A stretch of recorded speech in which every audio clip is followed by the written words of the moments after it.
Hello everyone, Dominic here from Esports News UK. Got a nice special video today. I'm joined by two very special guests with history in UK League of Legends.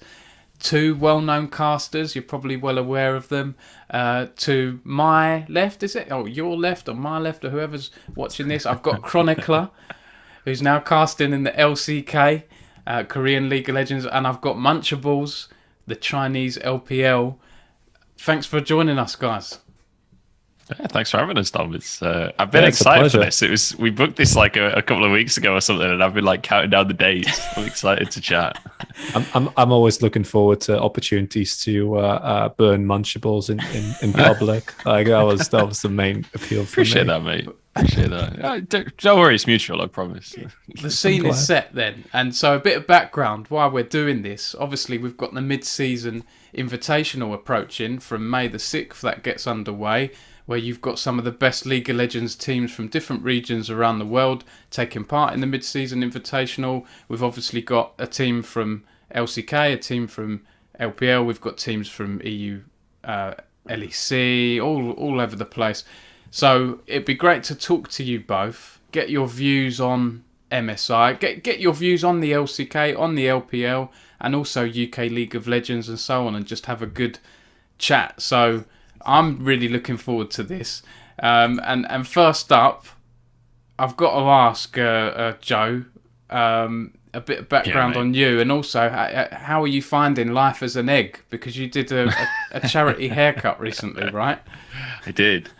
It's a bit short, isn't it? The problem I've got is it's exposed the fact that my hairline is actually appalling at this point. So I think I've dipped my toes in too deep, and now I don't think I can get out again. So I'm gonna have to reshave it, I think, and just commit to the egg life forever now. But I actually think it looks all right. I actually kind of like it better than I liked my hair before. And now I can put a I can put a jumper on. It doesn't mess my hair up because I ain't got any hair. Yeah, that is one of the wonderful things, right? And if you're having a shower or whatever, you barely have to dry your hair, or style it. So you're saving valuable minutes where you can be writing new stories. I don't know how nobody thought of this before. It's unbelievable. And so Munchables, obviously you have a background in UK League of Legends. We'll come into that later on. But I guess to start, just feel free to introduce yourself. Tell us a bit about what you do on the LPL desk. So I'm Munchables. For anyone that doesn't know me, I've been a commentator within esports for, I think, just under 7 years now. I started at ESL UK, which was... they don't really operate much anymore. I don't know what exactly happened. I think they changed the way the company works. But back in the day, at least, we were running the UK Premiership and like grassroots UK esports. So I was a commentator for that and helped organize all of that stuff. Fast forward 7 years, I'm now at the LPL. I'm a play-by-play commentator, which means when visas are available, because currently COVID is kind of ruining everything, I go and live in Shanghai and I talk about the best teams in the world and get to watch them brawl with each other. And I get to watch the league that has the most action in the world. If you want to see a league that's just fighting and chaos and fun, watch the LPL, because almost every game is a banger. Excellent. Okay, and Chronicler, yourself, tell us a bit about your journey. You're on the LCK, right? Yeah, so I started doing like hobby casting or freelancing in 2015. So it's five and a half years ago. Then once I graduated, I was like, I don't really want to get an actual job. That sounds atrocious. That's a no from me. So then I tried, and that's when I moved to London as well. That's when I did the UKLC at the time, which currently would be the NLC. Of course, UKLC still exists, but it's the second region now. Belong, British Esports, like a bunch of things. And then after that, EU Masters. And then I somehow stumbled my way into the LCK. Still not too sure how that one happened, but I'm very happy about it. I've been a long-time fan, so that's been great. And just because Munch, threw some digs at my region, I got to kind of respond right from the get-go. If you want to see the actual best team in the world and like good League of Legends, then the LCK is the place to go. Yeah, if you want to see one good team and then a bunch of pretenders, LCK is the perfect we'll place get for to that. We'll get to that. I don't think that's true, but that's okay. You know, you can have that opinion. I'm sure we'll revisit this. Yes, I think it's going to be a theme that comes up throughout this discussion, which I'm looking forward to. Just before we jump into MSI, guys, EU Masters, Joe, you've been casting that, right? Before we jump into MSI, because EU Masters is still going on at the time of this recording. Yeah. XL have made the semi-finals. We've got the top 4 teams. What are your thoughts there, guys, on what you've seen at EU Masters? Well, I think the most exciting thing that we've just got to quickly mention is obviously BTXL in the semi-finals, but also on the other side of the bracket, K-Corp have a UK AD carry as well. There are 2 UK players in the semi-finals, which means, based on my estimation, there's going to be 2 UK players in the final. So this is a great EU Masters for the UK. Obviously, we had Fnatic Rising just absolutely plummeted out of play-ins, so I'm not going to lie, I was real worried about the UK teams coming into the actual I should say NLC, not UK teams. Obviously there's only one UK player on the team. It's a UK organization, but yeah, fantastic run from BTXL. I get to commentate them actually tomorrow against Mouse. Excellent. So that's really that'll be exciting. Okay. And definitely will be biased. Yes. Yeah, there's 4 Dutch players still in the running, right? There's 3 Dutch junglers, and you guys also stole one of our great supports for BTXL. So both Marcoon and Advian, of course, have my support. Hades is also a player that on UCAM that Hades played insane. Yeah, he's been nuts, and he basically like a mega smurfed the Benelux region for like a year and a half, like 2 years. So I'm happy to see him do really well. It's been really fun. You know, I also did last EUM, of course, summer, and that was a really, really great experience. The time zone is a little bit harder for me now, so I can't actually watch all the games anymore, which is unfortunate. But I love the tournament. I love the fact that there's still some Dutch players, and even if there were no Dutch players, I'd probably root for the UK teams because that's the region that like comes second in my heart. You know, yeah. I should have said that at the start. Of course, Munchables from the UK and Chronicler from the Netherlands, right? I didn't actually say that. So yeah, there's been quite a few Dutch players in the UK and leagues over the years. There's a lot. It's a one-sided crossover. But we've had Fure, who played NLC, of course, Nightmares. Now, obviously, Marcoon, Advian. There's way more that I'm forgetting right now, right? But we don't really like. I think team-wise, we're very far behind a lot of the other teams, but we have really good individual talent. Also, if you look at last EUM, Kirai, who played on Misfits at the time. But, you know, it doesn't matter if you're not K-Corp at the moment, if you're in the LFL, unfortunately, for everyone involved. Yeah, all good. And quick plug as well, cheeky plug with you mentioned BTXL Munchables. We interviewed Deadly the other day, one of the UK ADC players, and got his thoughts. And so that's interesting. I'll put the link in the description. But yeah, I think XL, they managed to just squeeze through, right? They won 3, lost 3. Managed to get through. I'm glad they did. Yeah. So we'll have to see how they do from here. But anyway, enough of EU Masters, because I can hear the voice of Megalodontus in my head, who wanted me to start with a particular question, which I'm getting onto now. And shout out to Megalodontus, who writes a lot of good articles on. Yes. I, just a short moment. I'd like to give an extra shout out because the man never gives himself a shout out, and he's particularly resistant to praise. Yes. So I'm going to give him more praise. So he gets used to it, right? Like straight up shout out, because that man, even before, I think he's been like accelerating his work, but even beforehand, like the entire Benelux loves him because he's one of the very few like content creators or journalists that clearly cares about any ERL scene. Yes. It's really cool to see. Yeah, we need more of that, right? And this is why I set up Esports News UK, because there weren't many publications or people writing about the UK scene. Now there are a few every now and then that will write about, you know, a new tournament and so on, which is good to see. But yeah, in terms of EU League of Legends and that tier, especially that tier below the LEC, Mega's done really well, I think, at, carving out a niche and covering that space. So, I mean, so have you, right? Like, Esports News UK is also a banger. Otherwise, we wouldn't be here. Thank you. Yeah, I do my best. I do especially because I remember when you started this website up in the first place. Like, that feels like forever ago, and it was just articles about the Prem and all that kind of stuff. It's grown so much, so really happy for you. And I echo the sentiment on Megalodontus as well. Like, you guys both are absolutely smashing it. And I do just want to say I appreciate Megalodontus has kind of been on call for EU Masters, I feel like, even though he's not actually working for EU Masters. I've bombarded him with random questions whenever I can't find something. I'm like,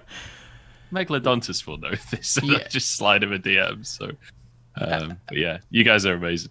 Thank you very much, and likewise. And I will say as well, I think it's why we work well together, because I tend to, these days I've got so much on. I'm in calls all the time. I don't get as much time to actually write the content as I'd like. So I rely on Mega to watch the matches, right? Follow the games, follow the players. And on that, just a quick caveat, I don't watch the LCK or the LPL that closely. I know, shocker.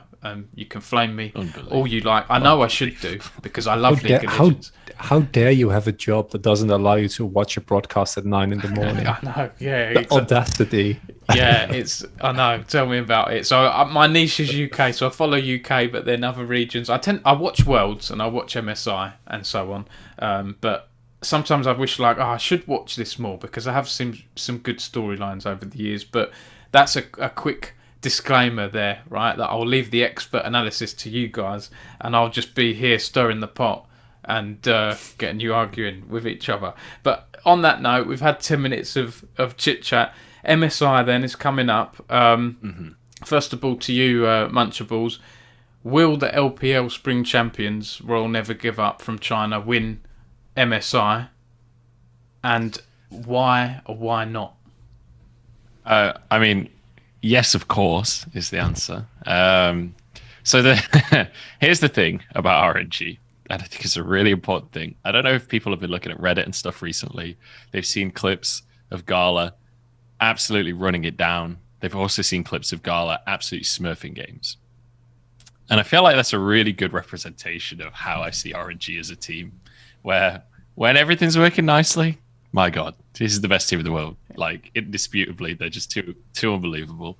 But sometimes things don't quite go in that way. And sometimes they blind pick Gnar 2 games in a row in a series and get 3-0'd by FPX, and then have to go all the way through the lower bracket, for example. This is a team that it's very difficult to know exactly what you're going to get out from RNG. But when the stars align and when everything's firing on all cylinders, like it was in the final against FPX, this team is unbelievable. So I think if they can set Xiaohu up, I still think playing through topside, playing through Xiaohu is going to be the way forward for RNG. If they do that and they draft smart and please don't blind pick Gnar, please, I'm begging you guys, then everything will be great for RNG. And do you know what? You saying that, Munch, it sounds like it is actual RNG. Would you say random number generator when you're watching them? You never know what you're going to get. That's what I'm hearing from you. Yeah, I could definitely say that's a reasonable way to put it. I do think that there's something about what they have for breakfast in the morning and topics along those lines. But yeah, a little inconsistent. But the thing is, I will say, it is like inconsistent between like maybe top 3 in LPL versus top 1, right? So I'm kind of exaggerating the inconsistency. They'll still be an exceptionally good team, even if they're having a bad day. But whether or not they win MSI is they need to be hitting that peak. I know it's different, but I've seen that a lot from Fnatic the past few splits. They reminded me a bit of Arsenal, my football team these days. You don't know who's going to turn up. A disastrous game or an absolute stomp. There doesn't seem to be much middle ground with them. Yeah. You know? Well, there's actually a pretty decent comparison, not necessarily to RNG specifically, because I don't think they coin flip that much. Right. But like the reason Fnatic is so inconsistent is because like Bwipo and Hylissang love to make these 50-50 plays that are like, if this works out, we win the game on the spot, we're going to snowball and go crazy. If this doesn't work out, this is going to be real hard from now on. And I feel like there's a lot of that in LPL. There's a lot of skill checks and individual like, hey, I'm better than you. let's find out kind of thing. Like a lot of moments like that from RNG. So I can definitely see that comparison. And Chronicler, your thoughts on that and on the LCK? Will the champions there, Damwon, formerly Damwon Gaming, I'm told Damwon Kia now. Yeah, they've done a deal with Kia from Korea. DK. Will they win and why? Oh yeah, why not? Absolutely. Like that's. So here's the problem, right? Is that RNG have a prereq. You already heard Munch going like, there is a prerequisite for RNG. They need to actually show up. But we have the best player in the world in Canyon in a jungle meta. And we also have arguably one of the best mid laners in the world in Showmaker, who has had his kind of weaker moments throughout the splits, but is currently going like 31-5 in EOS Challenger solo queue. And while that doesn't actually mean anything, it's still an indication of that the man is feeling pretty good. I think the problem with Damwon Kia, and it's something why I think people are unfairly critical of the LCK, is they're like, they only have Damwon Kia, forgetting casually that DRX, a team that was super inconsistent, easily made quarters in Worlds. That Gen G is a team that in any other league would also easily make it to the top of playoffs, just of the sheer force of the players. Damwon Kia is just a mutant team come to demolish people, and I'm kind of memeing it, but I think the underlying issue is that Damwon Kia is a team that has the flexibility of an LEC team. I think they've taken actually a lot of characteristics from G2 while still having the fundamentals of an LCK team. And that is something that is terrifying to deal with, because they will flex on you in draft, and then even if they fall behind early, which doesn't happen very often, they always find their way back. And if they do find an early lead, they just win every time. Like, their win percentage with a lead at 15 is just disgusting. Like, they're too good. It's just insane. They're gonna win. It's like it's inevitable. I've got to say, I'm leaning more towards Damwon. Munchables, tell us why they won't win. Listen, I can understand why you would lean towards Damwon, because let's be honest, any reasonable person is going to look at Damwon and be like, wow, super strong, consistent team with some of the best players in the world in a lot of roles. Yeah, that sounds like a pretty good argument to make. But what Damwon lack is mojo, okay? LPL is the region of mojo. When you think about Damwon winning a game, it's because they were super clean and everything was just perfect, and they all the I's dotted and the T's crossed, all the ducks in a row, right? When RNG win a game, it's because they just came out swinging, started screaming at people halfway through the game. Scuttle Crab spawned, and so all 5 players teleported on in. It's a totally different style of gameplay that you can see from RNG versus Damwon.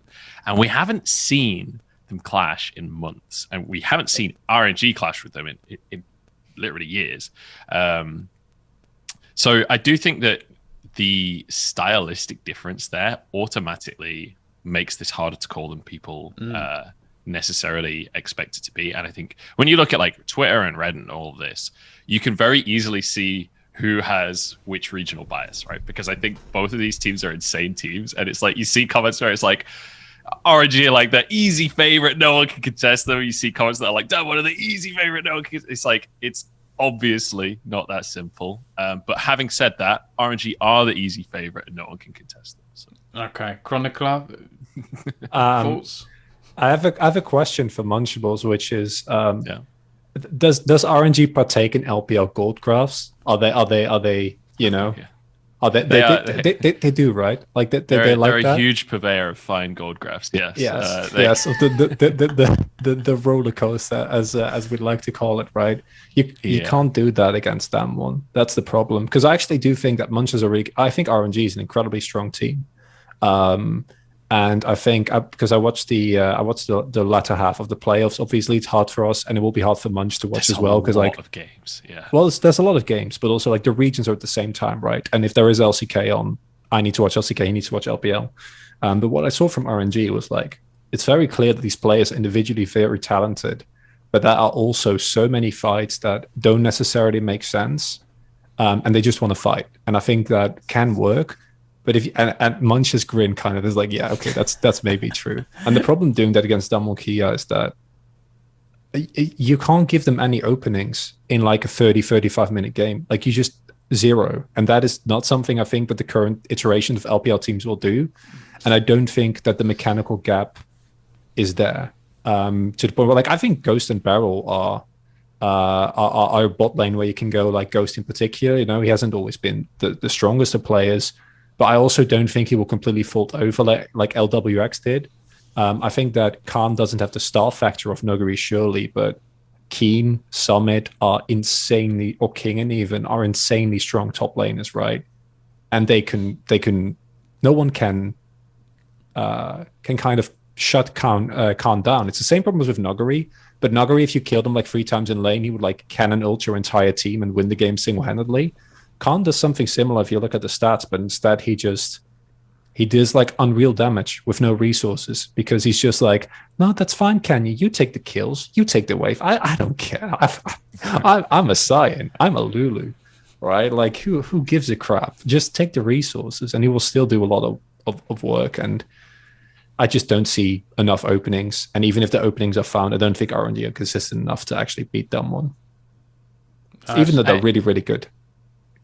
I think it's an interesting topic when we talk like player versus player across these two teams, because I definitely think that like Canyon versus Way is going to be a really interesting matchup. I think it's very difficult to ever give anyone a jungle matchup on paper against Canyon, right? Like this guy is clearly it's a bit of a problem. Yeah, one of, if not the best jungler in the world, right? Like until he's stopped on an international stage, I think it's very difficult to make an argument against him, right?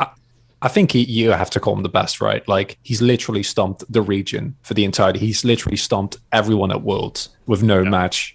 Yeah, I think until he's beaten. Yeah, I agree. Yeah, no, clearly. Someone needs to prove that fact, not just like speculate it, right? Yeah, I agree.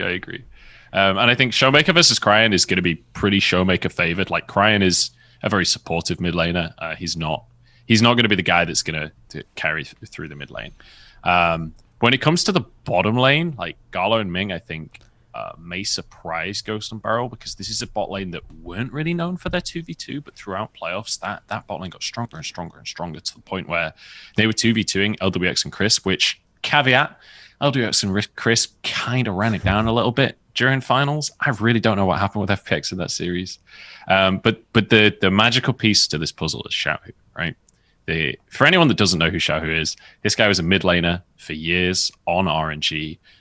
He swapped to top lane this split. This is his first split as a top laner. He's had, I think, like 6 or 7 or 8 splits as a mid laner previous to this.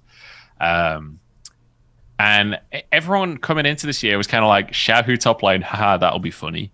And then by the end of the split, it's like, okay, well, he's really good. What is happening here?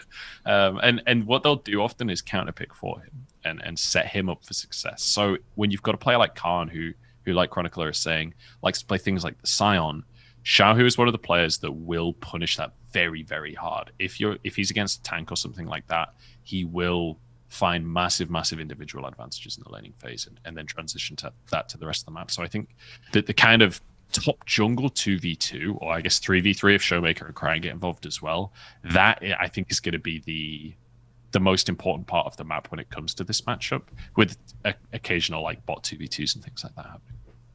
Yeah, so great analysis and insight there, guys. Something I've got to ask before we come on to looking at the teams. T1, there's no T1 this year, and that of course means no Faker as well. And for me, that's a big deal. Like, I guess there's been this power shift from T1 to Damwon, and you know, why do you think that is? I guess I'd like to hear from both of you, but obviously Chronicler, you know, cast in that league, there's been drama, hasn't there, with T1 over the past year? LS drama, the coach Kim resigned, Faker was subbed out, players aren't happy with the 10-man roster. What are your thoughts there, Chronicler? I think that the T1 issues that they've been going on for a longer while, right? Because they also didn't they lost to Gen G in the regional qualifier for Worlds last year, and I think that the current state of T1 is one that's really hard to call because there are a lot of complicating factors. Faker being a player that larger than life, right? T1 being a team with an insanely big fan base, all have a lot of like that kind of popularity comes with a lot of drawbacks. And I think that we saw that in the example of Closer, who had the unfortunate job of following up the greatest mid laner of all time. I don't think Faker at the moment is the strongest mid laner. Like, let me make that clear. His performance in semis was fairly lackluster. Still an incredible player. He's still like top 4 in Korea, which with the strength of our like upper half of mid laners is still insane. But I think players like Chovy and Showmaker at the moment are a lot more threatening than he is. And Faker asked to be benched. Right, like he was like, I'm not in good form at the moment, and then Closer came in, and it's this 17-year-old kid, and he's getting flamed to death on the internet, right? Because T1 has been doing so much roster swapping, and then afterwards it came out that Faker asked for that to happen, but that was not communicated initially, and I think that's kind of emblematic for what we've seen for T1. There's been a lot of lackluster communication, considering the fact that this team is making a lot of unorthodox moves, right? And there is still a timeline, I think, where in summer, T1 smashes it, right? Because they do have insane players. Like this is, if you haven't watched the LCK, you might not, or you might just not watch if Faker is not on, but players like Gumayushi, like Closer, like Zeus, Owner, if you slot individual players of those into like other LCK teams, like the level up is insane. They're really mechanically talented, but they are not there yet in terms of like what they bring to a team, right? And I think T1 can maybe bounce back in summer, and then everyone will forgive them their spring performance. But it's rough, right? It's such a iconic team, but the reality is that they have not been the best in Korea for since spring a year ago, right? That's basically the gist of it. And this split specifically didn't really convince. Maybe if they made it to finals and gave a good showing, but they bombed pretty spectacularly against Genji, which is historically a matchup that's Genji favored or T1 favored. Can I just bounce off of that quickly? Yeah, of course. Because I'm obviously not, as Chronicler was saying earlier, like it's hard for me to watch LCK, so I'm certainly not a qualified analyst of LCK. And I wanted to ask about the AD carry role for T1, because I remember it's Gumayashi, right? I think is his name. Gumayushi, yeah. Gumayushi. I remember seeing a bunch of clips of him early on in the split and just being absolutely insane, like to the point where it was like, damn, this guy, it's like him and Viper maybe are the two guys that you got to look at as top 80 carries in the world, right? Yeah. So what's the deal with Teddy? Is Teddy better than him? Like, yeah. What happened? Teddy is better. And this I think Gumayushi might be an AD carry that wins Worlds in like 2 years. Like that, I've made that call repeatedly throughout the split. It would not surprise me at all. I think mechanically he is of a level that that might be like, as you're saying, like the greats, right? Like you're talking about like the some of the strongest ruler, Uzi, Def. Like I think he can reach that level.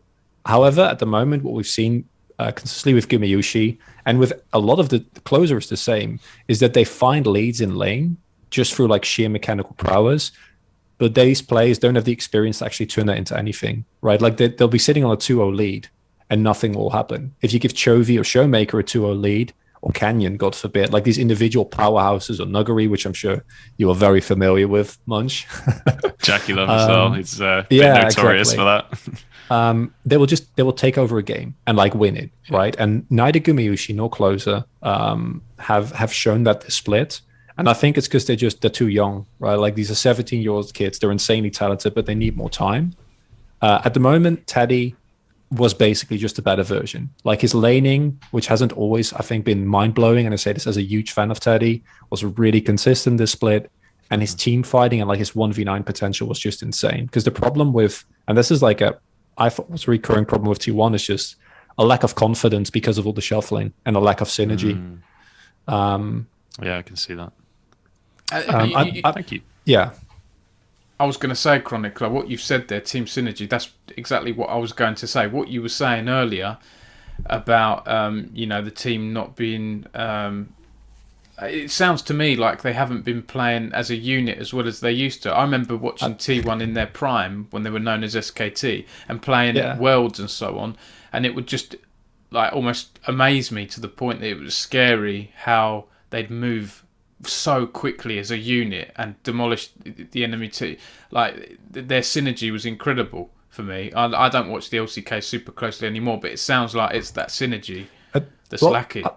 I mean, they have a 10-man roster, right? Like Carrier's the only, and Carrier is a insane support. Like he is another one of like the players where I'm like, this man is gonna have a legacy and he's gonna like perform at Worlds at some. I mean, he already made the Worlds corners, right? Like, which is insane of itself. People, it's easy to forget, but of course he was there last split with DRX, and then they got knocked out in quarters, but that was against Damwon. So I've you never know what would have happened, right? I think when you think about last Worlds bracket, it was tragic. Man, it was tragic. I was so gutted about that bracket. Like it was tragic. When you look at the teams that we had in Worlds 2020 and the fact that all of the LCK teams are on one side and all of the LPL are at the other, I feel like we were robbed of so many great matches. It was even worse because I think that even as an LCK fan, I was like, Gen G is just going to get stomped because G2 is like, Gen G is a very staple Korean team, right? And Gen G, G2 rather just eats those teams. The RX versus Damwon was self-explanatory because we'd seen that matchup. It was not pretty. And then all the LPL teams it was unfortunate. But to get back to your original question, Dom, I think the 10-man roster, it was a big gambit. Mm-hmm. If it pays off in summer, people will forgive them. If it doesn't pay off in summer, I don't know. I mean, Team Bolton will have fans as long as Faker is there. But I worry about the future of that team because Faker is just like, you have the hard time of military service, right? In Korea, if you're not aware, Korean pros always have to do military service. Also, Wakana said that this will be his last year as a pro player because you cannot postpone it indefinitely. You need to do that at some point. And it's just so hard. It's a larger than life legacy. Like, how do you deal with that? Yeah. And how do you follow that up if you're a 17-year-old kid, right? Like, when I was 17, I was playing World of Warcraft in my attic, and that was already stressful enough. Do you know what, as well, you talking about the support player, having looked at the roster here, I find it surprising that they have 3 junglers and just 2 of each position, 3 junglers and 1 support player. Carrier. Oh, I mean, you don't swap carry out. That's a small brain move right there. But Kid's for me, insane. Right, because I haven't watched T1 in a while. Yeah. I was used to Wolf being down there in the bottom lane. I think it's because I interviewed him at Worlds 2015 in London at the quarterfinals, and it always stuck by me because they beat someone 3-0 or 2-0, whatever it was, best of 5 or best of 3. And I said to him, "How would you like analyze your performance and reflect on that?" And there was a translator there, and I thought he was going to say, did really well, blah blah blah. And he went, "I'd like to apologise to all my fans. Like, this wasn't good enough for me, and I promised to do better next time." I'm thinking, I didn't see you make many mistakes. Like, what's going on there? Like, it's obviously levels above my knowledge. But he stuck with me, and I see now he's a streamer now for T1. So I think Wolf also had like, if I remember correctly, had like pretty well documented. Like, he's been very open about this, if I'm not mistaken. Like anxiety issues. Yes, I forgot about that. I remember seeing that. No, but that's okay. But like, I mention it because it makes a lot of sense in the context of what you're saying, right? And I think that if Damwon Kia continue the streak that they're on, they will start building a legacy similar to that of T1. I don't think anyone will ever rival Faker. I don't think you can do that. Like, that's just impossible. Like, we might get a player like that because if you look at tennis, for example, like currently with like 3 GOATs playing at the same time, right? You have like Murray, even 4, like Nadal, Federer, and Djokovic all like smashing at the same time. I think it might happen at some point, but I do think on the team level that Damwon Kia, if they win this MSI, which I think will happen, if they win Worlds, which clearly it's too soon to say, but I think they definitely can if their summer run is good. Then we can start talking about like them actually following up T1 as the just best org or like most iconic org for Korea. Yeah, absolutely. Okay, so moving back to MSI then, it'd be great to get your thoughts on the teams because there's a whole, slew of different teams, quality. We've got Mad Lions from the LEC. We've mentioned RNG, Damwon, Cloud9 from NA. Loads of teams. Unicorns of Love from the LCL. What are your thoughts, guys, on the competition that the LCK and LPL teams will have at MSI? Well, look, I'm not going to sugarcoat it. I think RNG and Damwon are going to be heavy favorites against everyone except each other. I will be surprised. The way that I see there being a final that isn't Damwon versus RNG is if the bracket turns out in a way where they have to face earlier than that. Mm-hmm. But having said that, I do think teams like Cloud9, teams like Mad Lions, even teams like PSG Talon that do have some talented players on the roster and play aggressively, those are the teams that I see having an opportunity to find upsets and find big wins, because the way the game works at the minute, like a lot of teams don't know how to come back against a team that stacks dragons early. And if you can win early skirmishes and get dragons stacking, quite often you can kind of almost net yourself a win by default at that point, if teams don't know how to control those objectives well. And what you'll find with a lot of these teams, especially when we're talking about the Pool 4 and Pool 3 teams, is objective control and like setup for objectives. That's the kind of stuff that is usually quite lacking. They're usually pretty decent mechanically, but it's the more complex like team-based synergy stuff and like the junglers and supports working together to get vision control before objectives and not getting caught out. These kind of things will be where you see massive differences. Mm-hmm. So I think powerful, aggressive rosters have the best opportunities to try and find upsets, because you can punish a lot of these kind of mistakes, and you can also punish teams that maybe will disrespect. Like LPL teams have a bit of a habit of not necessarily respecting their opponents super well. Like I can easily imagine RNG going into games where they are the favorite, and kind of playing it a little bit fast and loose, picking Xiaohu something like Syndra top, for example, and things like this, and just kind of trying to style on people. That is an opportunity to be punished against a smart team that drafts well and understands the game well. That is a window to punish. Whether or not they'll do that is a different question, right? Because it is an important tournament. But certainly early on in the tournament, I think there's plenty of room for upsets there. When you said PSG Talon, Munch, did you say talented players? Was that a sneak pun I heard, or is that just my journalist? I didn't, but I wish I did. Okay, yeah, no, it's just my pun brain working in overdrive. And Chronicler, your thoughts as well, because, yeah, I mean, Cloud9, I don't know too much about Infinity Esports and Detonation Focus Me, but Cloud9 are going to have a tough time against Damwon, that's for sure. I think Cloud9, like, obviously it's super talented individual players, right? Like, I'm not going to knock players like Perks and Sven, or players like Blabber, who, even though they've had inconsistencies, like, are currently looking really good. But if I look at the way that the LCS finals went as well, right, it was kind of a slugfest. In the end, it was Game 5 Perks, like, solo carrying, as Perks does, on the side. That's like just slapping people. But I think that the real problem is that best of one is one thing. Like, I don't think that there'll be, and I'm taking your word on this, Munch, I don't think Damwon will be as cocky, or like, they might be cocky in draft, but they won't be necessarily as cocky. But they do like to have a little bit of fun. Because something that's interesting, I don't know if you guys noticed, but Khan, he gets the reputation for being a sign one trick, right? But he's actually the second most played unique champions. Dude, because he's also played Quinn.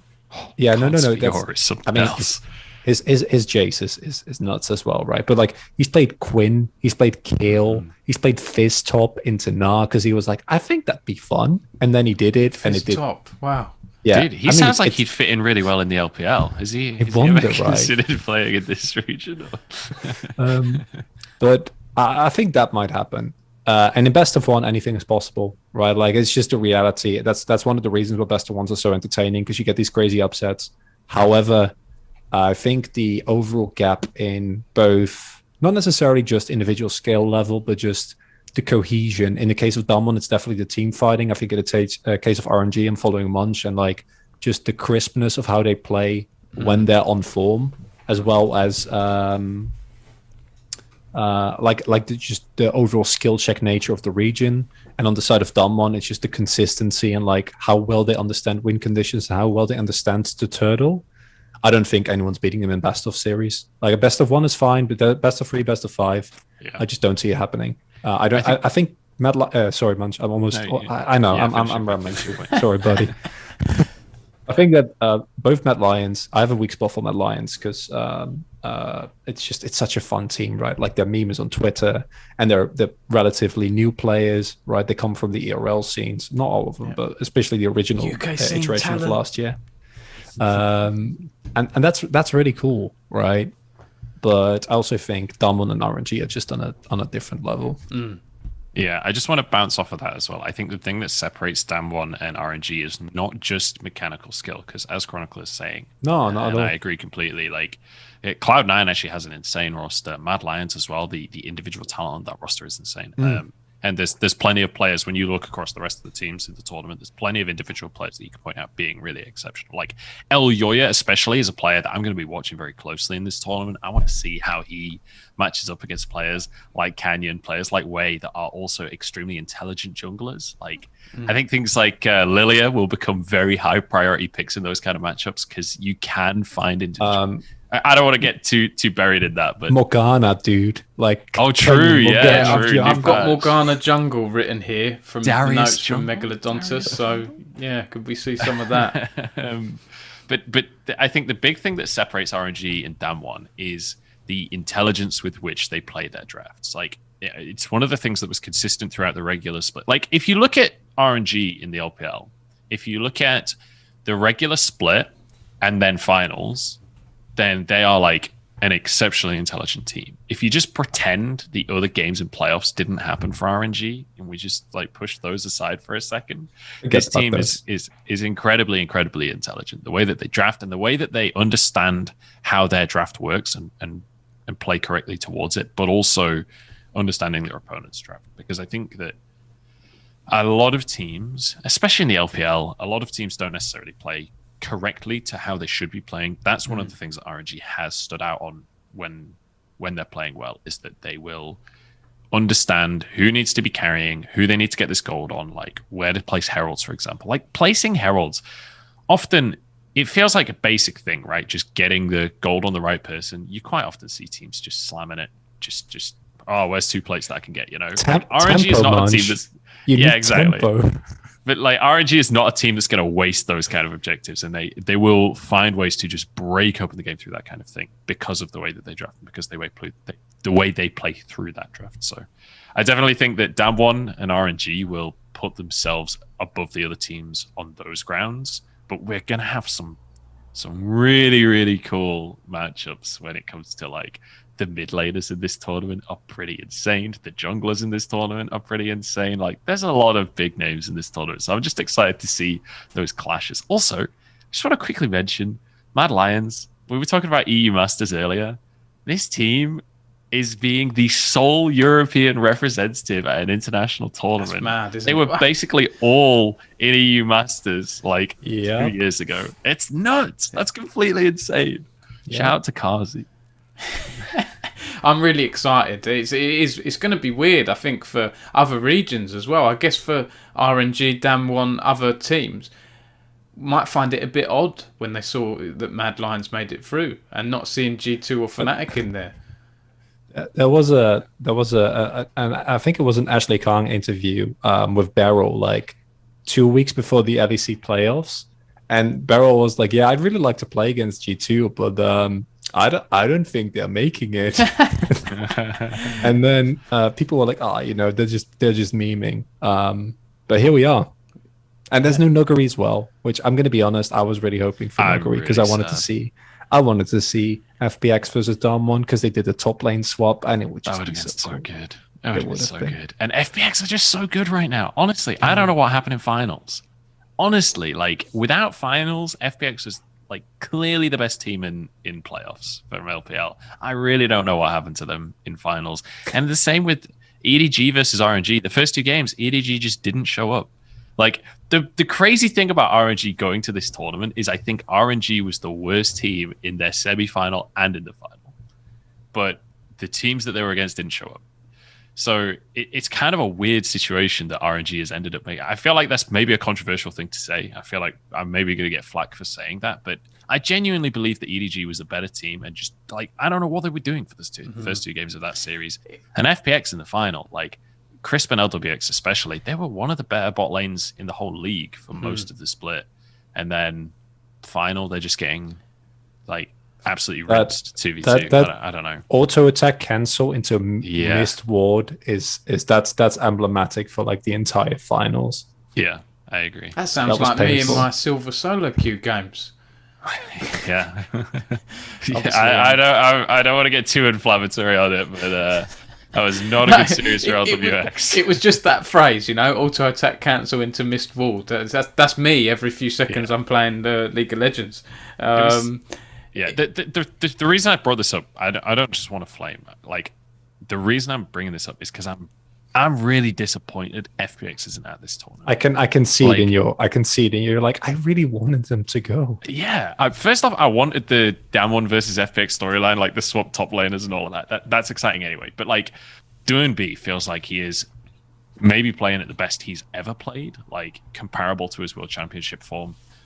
The bot lane has had a resurgence. Last year, they looked really lackluster. This year, they stepped up again. It feels like this is a team that is completely back on top. And Tian coming back in after a year of jungle turbulence here, where they were swapping in. They had Bo for a bit, and then Bo got suspended. Then they had Beitron, and it didn't really feel like it was going to work. And then Tian comes back, and it's like, oh my God, it's world champion Tian. He's returned.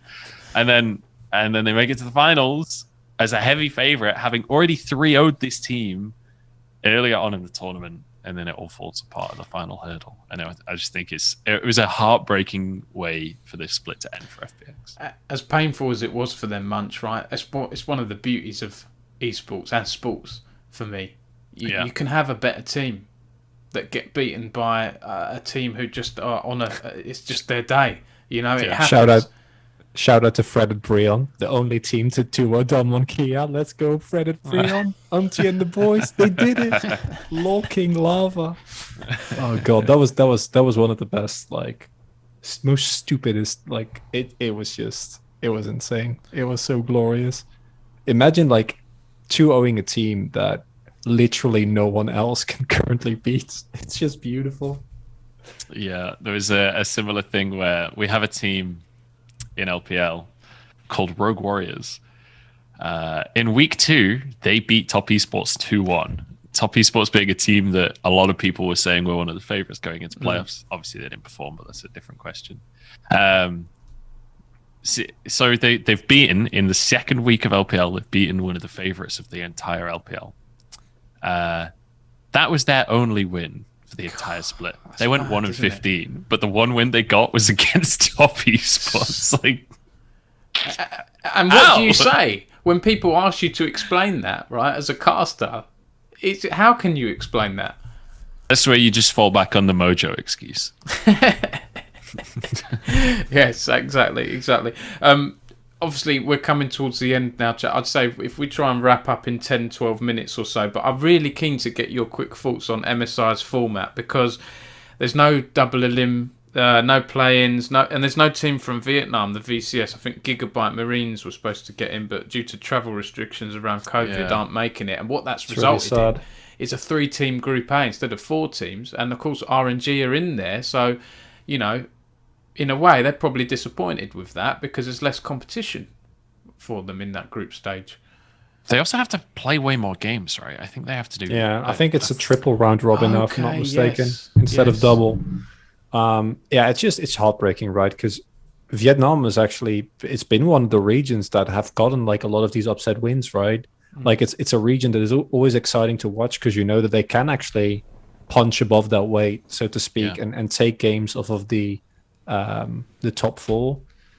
And on top of that as well, most aggressive region in the world, like kills per minute as a region. That as an LPL caster, way up here. It's nuts. If you go watch some VCS, it's hilarious. Like if you like just crazy games, that is the region for you.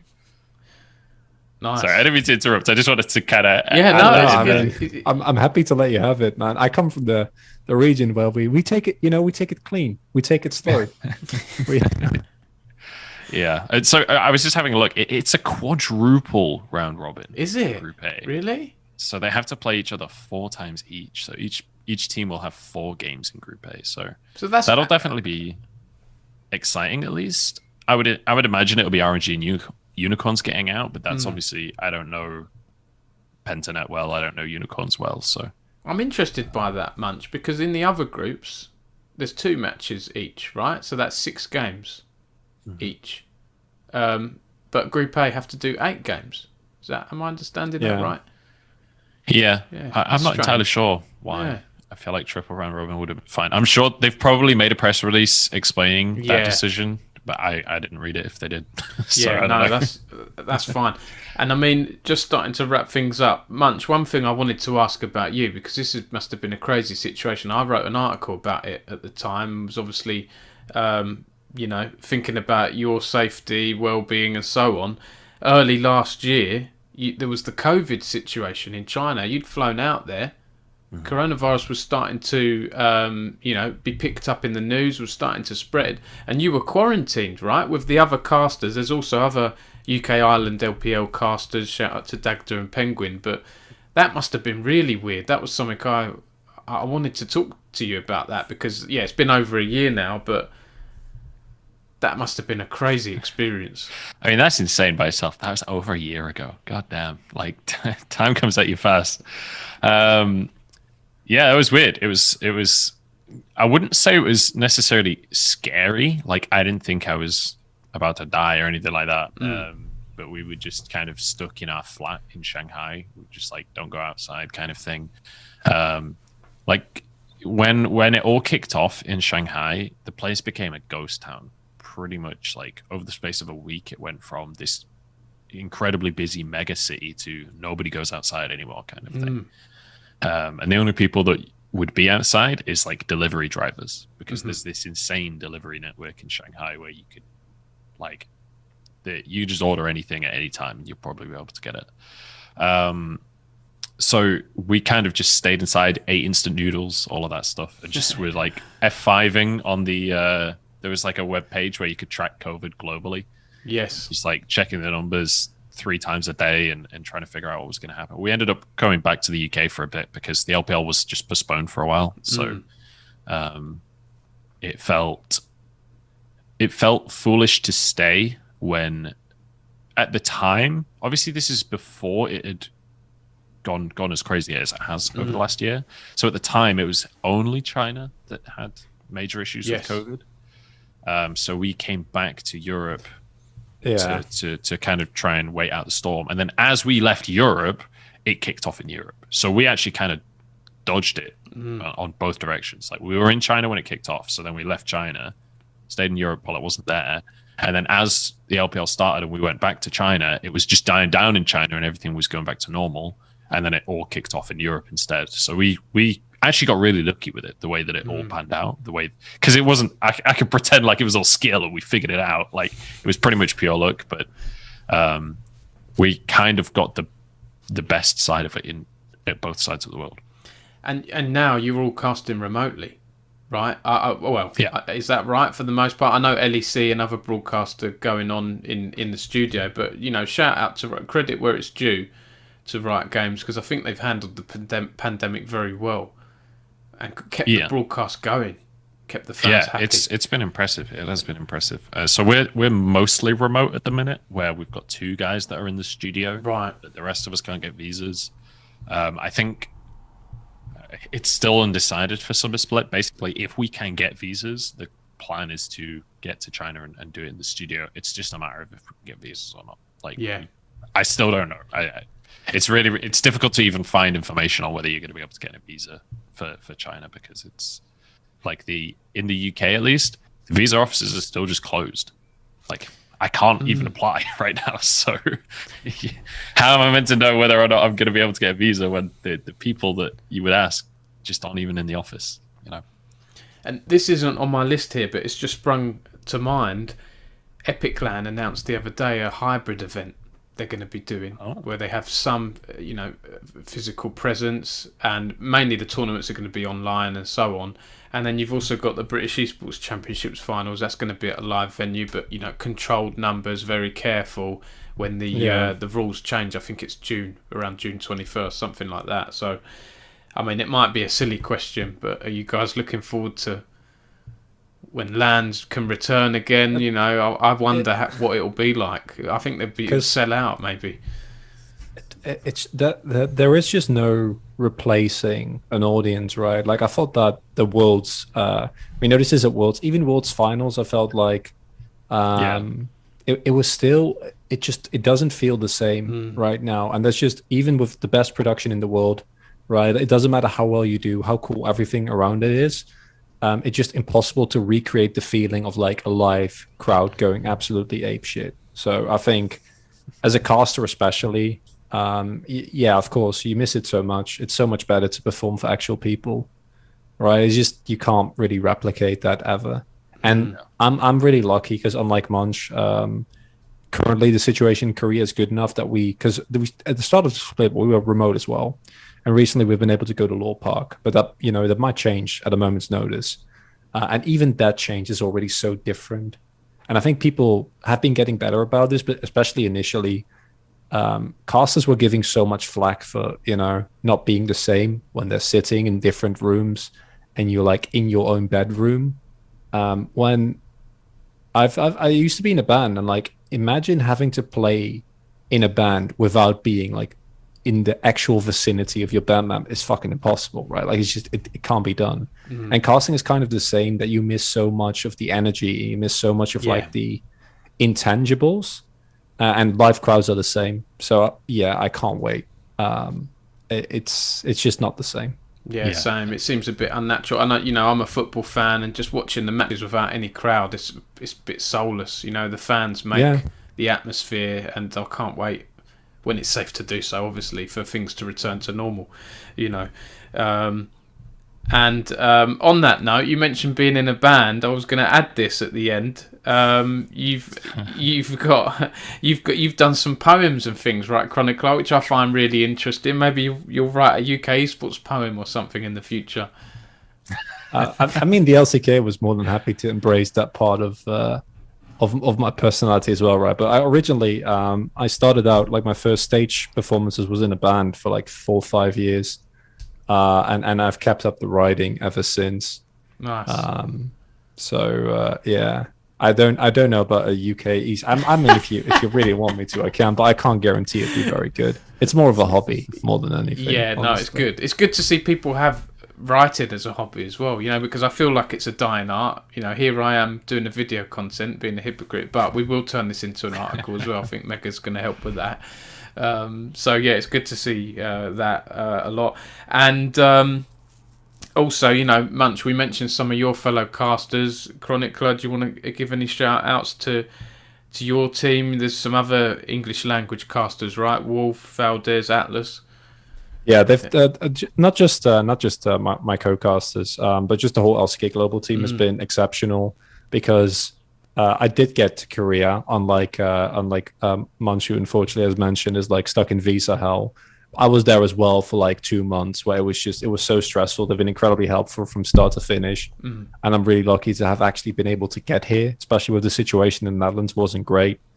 It wasn't the worst in Europe, but it was also like there was curfew and everything was locked down. Like, it was not a good situation to be in. Yeah. It's necessary as well, right? Because I just moved to, and I've been in Korea before, but even then, you move to a country, the other end of the world, in a language you don't speak. Like, you basically need a support system, and they've been incredible for that. So that has been really, really good. And Munch, on you, you've got a great team as well. And are there any shout outs or plugs you want to make as well? Because you obviously have your bevies with the boys streams, and you've done some really entertaining Twitch streams and so on. Yeah, I mean, I'm streaming all the time at the minute, so I guess check out my Twitch, and we'll be back with Bevies of the Boys soon. We're still trying to get it all going again, but check that out. It will be fun. We'll be doing that all through MSI. I just want to shout out the cast team as well, because like Penguin and Dagda both managed to make it to China. I know that was an incredibly stressful experience for them trying to get through there, having to quarantine in a hotel basically at the wrong end of China. Like obviously when you don't speak a lick of Chinese, that could be tough. So for them, but also Jordan and Jake, Lyric and Hysterics. That I know that they had a pretty rough time of it this year, having to travel around to try and get visas and things. So shout outs to them. I think still having an amazing split regardless of all of the issues. And then of course Clement. Clement's always there, being one of the boys and helping us out and supporting us. And he did a lot of cast this split as well. But then also Mizell and Magical for stepping in and helping, because we had a very turbulent schedule this split. They stepped in to help fulfill parts of that schedule while people were traveling around and things. So the whole LPL team, it's been a trying split. It's been a really rough schedule. There's a lot of games in the LPL. We did 7 days of broadcast. We broadcast every single game that the LPL did this split. That's a lot of games. So just huge shout outs to everyone there for making that happen. It's kind of unbelievable, honestly, in hindsight. If it's actually the end, I have one more shout out, but I'll save that for like the last line because it's a bit of a banger. All right, yeah. Oh, you prepared us now. Yeah, absolutely. And one thing, I should have said this at the start, Munchables. Did you know there's a game called the Munchables? Yeah, I do. Yeah. Because it dominates the Google search. Yeah. They've ruined my life. What can I say? Because I searched for your YouTube just to make sure I was following you, and it came up as the Munchables, an old Wii game, right? Nintendo Wii from 2009. I didn't know that. I've never played it. I haven't. But the art is pretty cool. Looks fun. Very colourful. And so just before your last line then, Chronicler, the last question I was going to put to you both is tell us why, Chronicler, why people should watch the LPL, and then Munchables, tell us why people should watch the LCK, because it's the same time slot, right? I'm told. I have a good one for that. You know how I feel like everyone has that friend that's like a bit snobby about it. It can be food, it can be movies, it can be music, right? It's like, oh, Citizen Kane or The Godfather. Like, these things are amazing. Like, listen, sometimes what you want to do is you want to take like a big pack of popcorn, you want to plop down on the couch, and you want to watch yourself some Fast and Furious. You just want to see explosions. You just want to like see shit blow up. You want to be entertained. If you want that, just watch the LPL. And I'm kind of doing it facetiously, but a core part of that is also that they are incredibly good, right? It's not just insanity for insanity's sake. It's a very clear philosophy by some of the best mechanical players in the world. Oh, that's a great compliment there. Munch, what about you for LCK? Yeah, so I would say like, I know a lot of you guys at home, you probably love to watch Fast and Furious, and you just want to see explosions and car races and things all the time.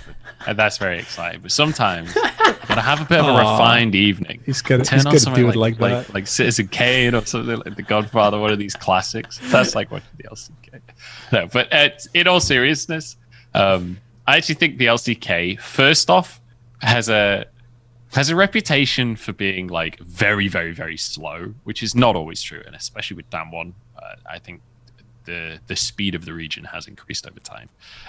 But also, like, if you want to watch teams that have, I feel like the thing that sets apart LCK from the other regions is they have a respect for the game itself that other regions don't necessarily have, where it feels like that there are a set of rules for the game of how things should be done. And the LCK is the best at trying to optimize and play the perfect version of League of Legends. So I think that there's almost an art to that, and there's something really kind of reverent there that can be pretty awe-inspiring to watch. So I definitely think that it's definitely two different regions, but that's definitely a good reason to watch. The LCK is classical music, unchanged, but very, very elaborate. And then the LPL is punk. Dubstep. Yeah. Oh, dubstep. I love it. There's the quote to end on. And on that note, any final shout-outs? Munch, Chronicler, you wanted to mention something? You can go first, Munch.